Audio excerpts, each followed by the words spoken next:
Release అయిన first డేనే ఈ మూవీని చూద్దాం అనుకుని 1 డే లేట్గా తెలుగు డబ్బుడ్ వర్షన్ రిలీజ్ అవుతుందని తెలిసి నెక్స్ట్ డేకి మూవీని చూడడం పోస్ట్ పోన్ చేసుకుని తీరా తెలుగు వర్షన్కి టికెట్స్ బుక్ చేసుకున్నాక షోస్ క్యాన్సిల్ అయిపోవడంతో మొత్తానికి మలయాళం వర్షన్ని థియేటర్కి వెళ్ళి చూడడం జరిగింది.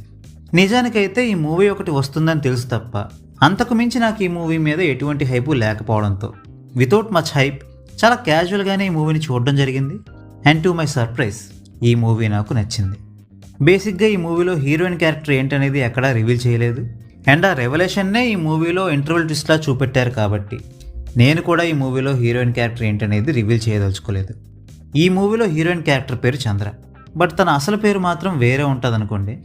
ఆ విషయం పక్కన పెడితే ఈ చంద్ర అనే క్యారెక్టర్కి ఇచ్చిన బ్యాక్ స్టోరీ కానీ ఆమెకున్న పవర్స్ అండ్ లిమిటేషన్స్ని రాసుకున్న తీరు కానీ చాలా బాగుందనిపించింది.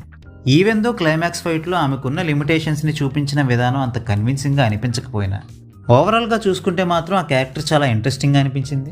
ఈ మూవీలో రివీల్ చేయకుండా దాచిపెట్టిన విషయాల గురించి తెలుసుకోవాలన్న ఇంట్రెస్ట్ కూడా ఏర్పడింది.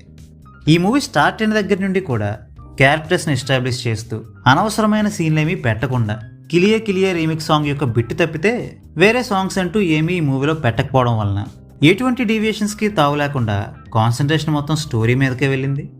సెకండ్ హాఫ్లో ఒక పర్టిక్యులర్ సెగ్మెంట్ దగ్గర తప్పితే రిమైనింగ్ మూవీ అంతా కూడా చాలా ఎంగేజింగ్గా ఉందనిపించింది. ఇక పెర్ఫార్మెన్సెస్ విషయానికి వస్తే Kalyani Priyadarshan was good in her role. Acting wise ఈ మూవీలో తనకి చాలా లిమిటెడ్ స్కోపే దొరికింది, కానీ స్క్రీన్ ప్రెజెన్స్ వైజ్ చూసుకుంటే మాత్రం ఆడియన్స్ యొక్క అటెన్షన్ని ఆమె బాగానే గ్రాప్ చేయగలిగారు. ఆ రోల్కి తగ్గట్టుగా ఫిట్గా కనబడ్డారు. అండ్ ఆ క్యారెక్టర్కి కావాల్సిన హుందాతనాన్ని కూడా ఆమె బాగానే పోర్ట్రే చేయగలిగారు. ఇక నస్లెన్స్ క్యారెక్టరైజేషన్ జిమ్ ఖానా అండ్ ప్రేమ్లో మూవీస్లో మాదిరిగానే ఉంది ఈ మూవీలో కూడా. సో ఆల్రెడీ ఇటువంటి రోల్స్ని చేసినందువల్ల నస్లెన్ ఆ రోల్కి కరెక్ట్గా సరిపోయినట్టు అనిపించింది. ఇక ఈ మూవీలో యాంటగనిస్ట్గా చేసిన సన్నీస్ పెర్ఫార్మెన్స్ కూడా చాలా బాగుంది, కానీ మొదట్లో చాలా ఇంట్రెస్టింగ్గా అనిపించిన ఆ క్యారెక్టర్ని మాత్రం చివరికి వచ్చేసరికి చాలా కన్వీనియంట్గా ముగించేశారనిపించింది, which is one of the drawbacks of this movie. ఇక ఈ మూవీలో కొన్ని క్యామియోస్ కూడా ఉన్నాయి. వాటిలో చేతన్ అనే క్యారెక్టర్ చాలా ఇంట్రెస్టింగ్గా ఎంటర్టైనింగ్గా అనిపించింది. ఇక మూతన్ అంటే ఈ మూవీలో ఎవరైతే సూపర్ హీరోస్ లాంటి వాళ్ళు ఉంటారో ఆ గ్రూప్ యొక్క లీడర్ రోల్కి ఒక మలయాళం సూపర్ స్టార్ చేత డబ్బింగ్ చెప్పించారు. ఒకవేళ ఆయన ఈ సినిమాటిక్ యూనివర్స్లో తర్వాత రాబోయే మూవీస్లో యాక్ట్ చేస్తే కనుక ఆయన ఫ్యాన్స్ చాలా రోజులుగా చూద్దాం అనుకుంటున్న ఒక కాంబోని ఈ సినిమాటిక్ యూనివర్స్ ద్వారా చూడడానికి ఆస్కారం ఉంటుంది. ఇక టెక్నికల్ ఆస్పెక్ట్స్ వైజ్ ప్రతి విభాగంలోనూ ఈ మూవీ అదరగొట్టిందనే చెప్పాలి.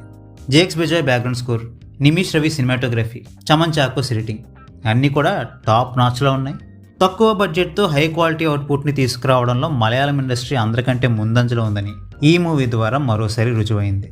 సో ఇప్పటి వరకు నేను చెప్పిన దాన్ని బట్టి ఈ మూవీని నేను మీకు రికమెండ్ చేస్తున్నానన్న విషయం మీకు అర్థమైపోయి ఉంటుంది. సో మీకు గనక సోది లేకుండా డీవియేషన్స్ లేకుండా ఒక proper rooted folklore story based super hero kind of protagonist ఉన్న మూవీని చూసే ఉద్దేశం ఉంటే ఈ మూవీని తప్పకుండా చూడండి. ఇది టెక్నికల్ ఆస్పెక్ట్స్ వైజ్ అదిరిపోయే మూవీ కాబట్టి మంచి సౌండ్ అండ్ స్క్రీన్ ఉన్న థియేటర్లో ఈ మూవీని చూడండి. And one more important matter, ఈ మూవీలో 2 పోస్ట్ క్రెడిట్ సీన్స్ ఉంటాయి. ఒక్కో సీన్లో ఒక్కో హీరో క్యామియో ఉంటుంది కాబట్టి మూవీ అయిపోయిందేమో అనుకుని లేచొచ్చేయకుండా ఆ 2 సీన్లను కూడా చూశాకే థియేటర్ నుంచి బయటకు రండి. So well, that's ever upon this video. ఈ వీడియో మీకు నచ్చితే వీడియోని లైక్ చేయండి. మరిన్ని వీడియోస్ కోసం ఛానల్కి సబ్స్క్రైబ్ చేసుకోండి. We will meet you next video. Thanks for watching.